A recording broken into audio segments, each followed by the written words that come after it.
What's on Your Minda contains honest, intimate, and uncensored depictions of mental health issues and experiences. Content and trigger warnings can be found in the description for each episode. This is What's on Your Minda. I'm Amanda And I'm Diana. from Minda Psychology Services, an online-based therapy center that's founded by both of us, as we're both clinical psychologists. And when did we get started? We got started in 2022, wasn't it? Yeah, it was. That's 2 years ago now. Yeah. Our birthday is March, guys.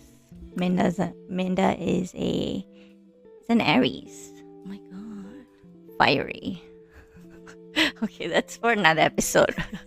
We're going to talk about astrology if anyone's interested in another episode. True. What does Minda provide? We provide all kinds of services. Mainly we do online services, right? We do online therapy, but at the same time we also provide things like webinars and seminars and workshops and even consultation for companies or events like conferences. In fact, we just did one for the World Conference on Statelessness, which happened last month. And we were there as the well-being consultants, which was really fun and exciting. I know. How do you feel about that experience? It was really nice. I felt that it exposed us to new things and a new population, also to new heights of responsibilities. Like, I think because we were the only sole well-being consultants, like we had to provide consultations regarding protocols, besides not just providing the service, but on policies, on what can be recommended. Like, it's outside than just the one-to-one crisis management. So which is a new lens because we have only been just the therapists at these services before, but now we're also the business behind these services. Yes. So there's a lot at stake that we had to prepare to make sure that everything goes smoothly. We can't just show up for the job and hope that everything does. Yeah. We have to also be the people behind the work as well, doing a lot of marketing, a lot of advocacy, a lot of Canva work. The pro in Canva. Sponsor us. Yeah. Even printing. And even the printing, creating the well-being room. And we actually spent a lot of time there. Yes. And you know what? Just to highlight that we wouldn't even come up with this well-being room if it wasn't provided as an idea from one of the people that we worked with in ISI. Exactly. Right? So I was like, thank you, Denisha, if you're watching this. Great idea. But yes, I wanted to know, what was the starting point of your journey being in the mental health field? I think if I were to really, really trace back my first experience, it was probably joining Pembimbing Rakan Sebaya, PRS, in my high school. I did it because my friends were in it, but I think something about it also called to me because after that first meeting, none of my friends attended, but I kept attending. Wow. They all just left me, you know? Damn. Which is fine. It's fine. But probably that was my first real exposure to, what is this? It's like peer counseling. Although I didn't really have any experience with peer counseling, I was just part of the group, and we occasionally were discussing how do we help a friend in need and stuff like that. That was probably my first exposure. And only later in my first working experience, so I actually joined an NGO as a social worker. I met a clinical psychologist there. Vivian, shout out to you for my journey. I met her there and she told me about the course. Like, before this, all I knew was counseling. So psychology was counseling, just talk to people. But her experiences in clinical psychology helped me know that there's a lot more than just talking to people. As clinical psychologists, we do assessments, we do diagnosis, and we do certain types of interventions that can be either in a private setting, which is what we currently do, or even in a government or public setting, like in a hospital. Yeah. So from there, I decided to do my master's. What a journey. That's for another story. But yeah, and then started working, because I think for both of us, we finished our masters and started working during the pandemic, Yes. which was an interesting time, True. a very difficult time. But thankfully, we were able to figure out how to do a lot of stuff online at the Yeah. time. So we sort of got our start. Well, I especially got my start in online therapy because of the pandemic. Yeah, after a while, I decided I wanted to open a place that reflected my values in therapy a lot more. And I met Diana at my last workplace, and we just hit it off and decided that our values were the same. Yeah. Our intentions for therapy and like providing a mental health space were the same. Yeah. So yeah, but let's backtrack, go back to what about your journey and how did you get here? My first memory was during Tumblr. Ooh. When I was a teen, I was a pretty emo teen. Mm-hmm. So I was on Tumblr a lot. And back then, I didn't know, I couldn't visualize, I didn't have the words to say, oh, this is depression, or this is anxiety, or this is self-harm, and so forth. But yes, I knew, and it started out from Tumblr, and Tumblr was a place for me to express myself with pictures. I really liked that. But anyways, then we had an assignment. I was in Form 3. We had an English assignment. My teacher said, you guys just have to present about anything you wanted to. And I was like, wow, anything? Anything? Anything is such a big word for me back then. You can present about anything. And I really wanted, because I've never gotten an opportunity. If you go to a government school, it's very structured, very much controlled. So this is the first time you get your own control. So then I was like, okay, let's talk about like mental health, like that's never been spoken about. And I spoke about a specific topic called it's a mental illness, which is schizophrenia. And I was so into the research, guys. Like I made the slides, I made the explaining at the time, trying to debunk that schizophrenia is not multiple personalities, but it's because back then it's like, oh, you're hearing, you're having multiple personalities, but it's not. So I was debunking about that. The whole class was silent, just listening. The teacher had questions and listening, and I got full marks, 30 out of 30. I would have expected. Gee, wow. But then then it was Form 3, and then you had to go and pick your stream. So I was like, okay, this is something I want to venture into. And I got into psychiatry. I thought I had to go into psychiatry because I was interested with working with mental illness. But I was not ready to commit to become a doctor. And then Form 5 started. I was like, okay, what am I going to do? I knew I wanted to work in psychology, particularly in the mental health field. And that's when I started to plan out my academic journey. So An actual plan, guys. Not like me.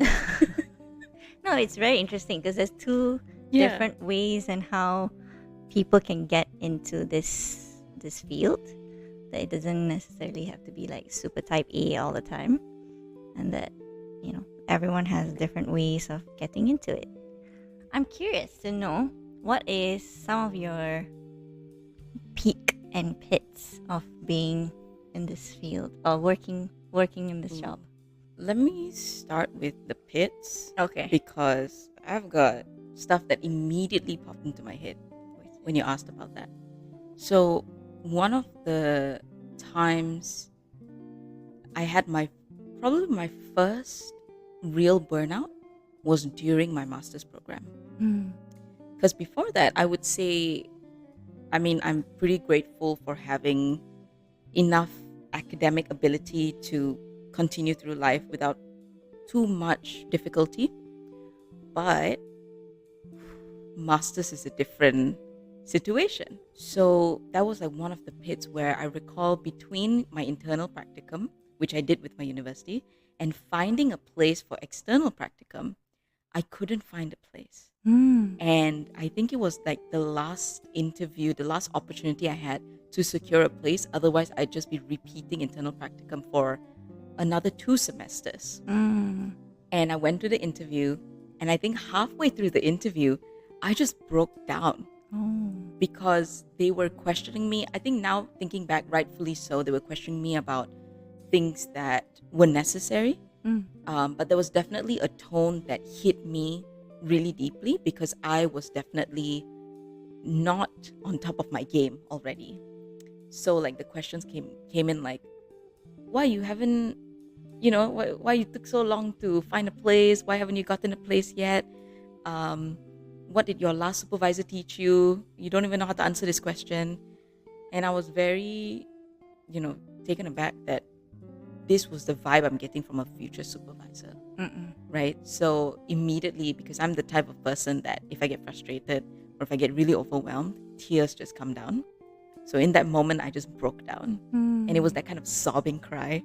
It's not just like tears, right? But it was like, Yeah. and it was so, well, honestly, it was a bit embarrassing. But at the same time, I was almost about to quit because after that, I felt like just so worthless. And I just don't want to do this anymore. And well, I didn't quit because I was like, I spent so much money already. But because I had to continue internal practicum and I took a bit of time with that, I was allowed to reflect more on who I am as a therapist. Wow. Because I had a lot of time. All my colleagues, well, most of my colleagues were already past me. They were already doing external practicum. And I just had to sort of reconcile with the fact that I'm not there yet. What can I do right now? And I think a big part of that is just to like accept it lah. Accept it and be like, you know what? I have to do internal practicum. I still have clients to see. You're on your own journey. Yeah, I'm on my own journey. And that gave me a bit of freedom to just try, right? All these different methods and stuff like that. And I was able to do it. I had a bit more freedom because the supervisor for that second time wasn't very hands-on. So I had more, I just was very flexible. I was able to do a lot of things myself and try things myself. But that was like a pit that happened. And I think my pits are all about burnout, actually, because another pit I'm thinking about is burnout in my previous company. Yeah. Because Because I think just the kind of work and the kind of hours that are required, especially since it was the pandemic and everything was online, yeah. You don't have any distinction between your workspace and your personal space. Yeah. My office was also my bedroom. Yeah. Actually, it still is, but I'm better at it now. But yeah, Better. that was the two pits. It was always about burnouts.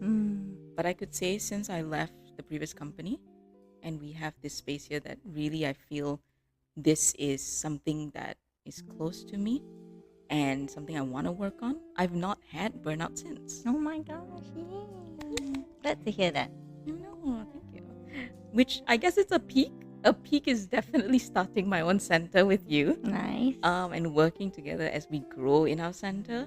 Definitely there are other peaks like client success stories. Yeah. That's definitely the best thing to feel after a long day. Yeah. And one of the clients come in and it's like, I did my homework and I actually feel better. Yeah. I know. Right? So It works. yeah. But what about you?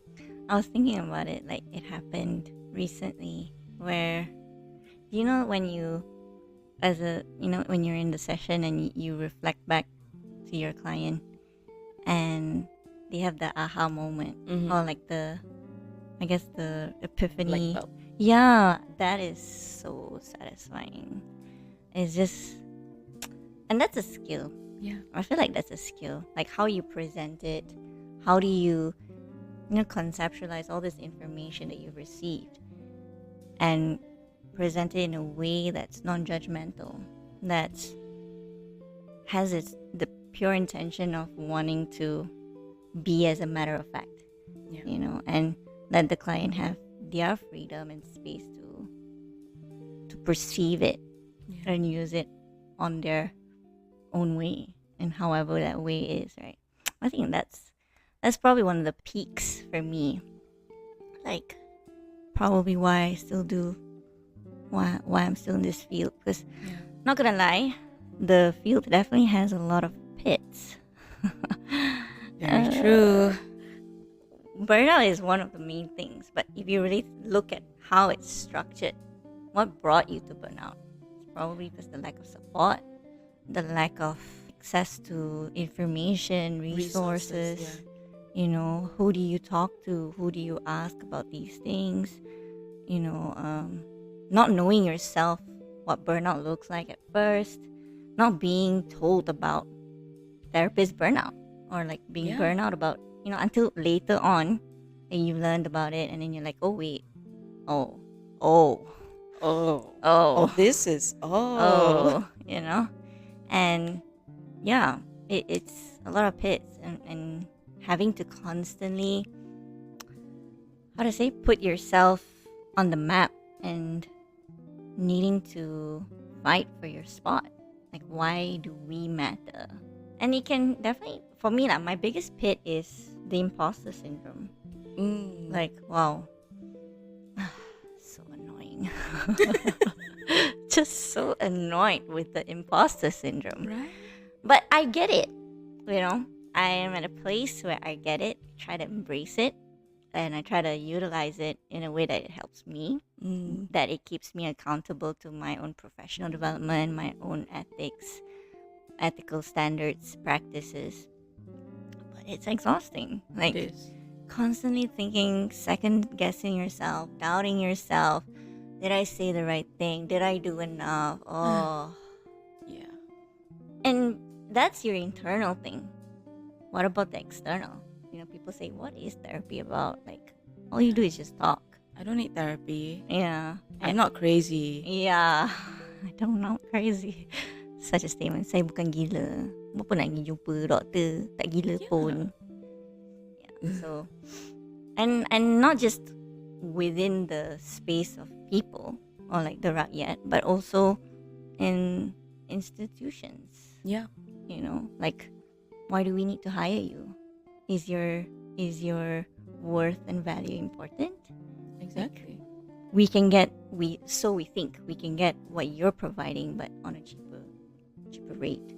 You know, and like constantly questioning our, you know, how much our rates are. You know, Yeah.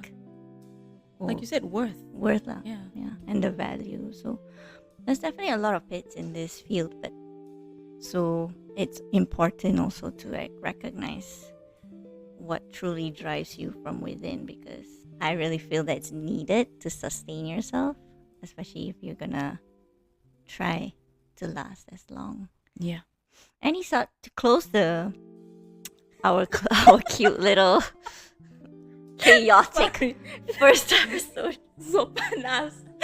We're gonna wrap it up, guys. We're so freaking hot. There's just a power outage here, so we may or may not use this, but yeah, you know. But we'll I think see. that's, if we do use it, and I think we should. Yeah. It's probably gonna show like we're just really trying not to promote more self-doubt. Yes. You know, that even something as flawed as this recording is good enough. Yeah. I think we should put it out there, especially this little message. Yeah. But I think to add on to what you said there, with all the hits that we've experienced and how much there is, one good thing is to look forward to the peaks, but at the same time, a big part of it is to have enough support. Yes. Like, to be honest, Diana, like having you as my partner in Minda, let's not cry, but like having you as my partner in Minda is so fulfilling and supporting to me as a therapist. You know, not just because we're friends also. Yeah. But at the same time, it's like I can trust this other professional all the time with all clinical decisions. Yes. With all like sort of clinical advice and support as well. Yeah. And especially because we both sort of have a bit of differences in our approaches. Yeah. You know, we vibe very well because we're complementary as well. Yeah, So I thank agree. you for being there. Same as well. I'm so appreciative. You know, when I first met Amanda, I was like, damn, she's someone I want to get to know. Oh, Literally. damn. And my instinct was 100%. And true enough. true enough. I agree. We do complement each other, and you're right. The support. I always felt that ever since we worked together, and we had many opportunities to work together, and it has always been, alhamdulillah, really, really fantastic. Yeah. And you know, yeah, and we're able to like even talk about difficult things. Yeah. You know, difficult decisions. Being honest with each other. We had honesty hour. Yeah, we did. Yeah. Should bring that up again.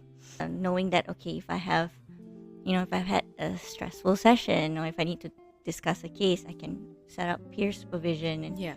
that being able to feel that trust, that it's a non-judgmental space, is so empowering to me.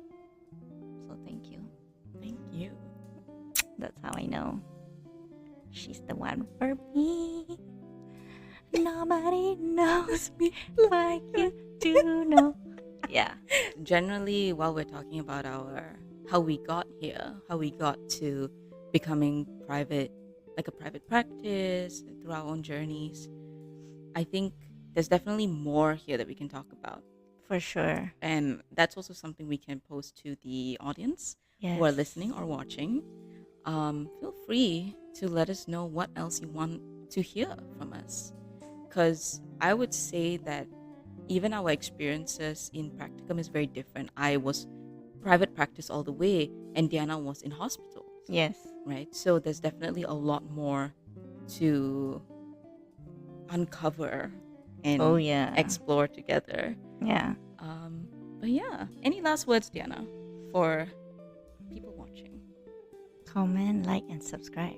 Ooh, influencer right I there. don't know lah, but yeah, definitely. I want to second that. If you have any suggestions, questions, it'll be great to hear. And I really want to extend this, especially to anyone who's aspiring to join this field. Yes. I want this to also be like a space where you can feel safe enough to share and ask us, and we'll try our best to answer them to our capabilities. Yeah. Because we are also considered quite new in the field. Yeah. So the fact that we're bringing this out, we want there to be a safe space for other new or upcoming therapists, clinical psychologists, counselors, anyone who's psychiatrists, in the anyone mental who's health in the- field to be able to talk to us, Yes. and we want to talk to you. So, but yeah, that's a good place, This has been What's on Your Minda. Thank you for watching or listening, and we'll see you next time. Bye bye. Bye.